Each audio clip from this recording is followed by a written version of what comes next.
ନୀଳଗିରି ରେ ଘୋଷଯାତ୍ରା ହେଉଥିବା ବେले आज चतुर्थ मूर्ति रथरे पहंडी विजे करिसेंती।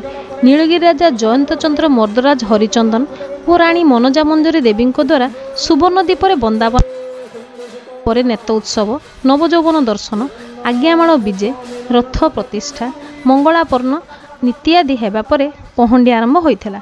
जगन्नाथ आद्य सेवक महाराज जयंत चंद्र मर्दराज हरिचंदन रत्नबदी निकटरू छेरा पहरा आरंभ करथिले। प्रथम चक्रराज सुदर्शन एवं परे प्रभु बलभद्र देवी सुभद्रा और महाप्रभु रथरे विजे करथिले।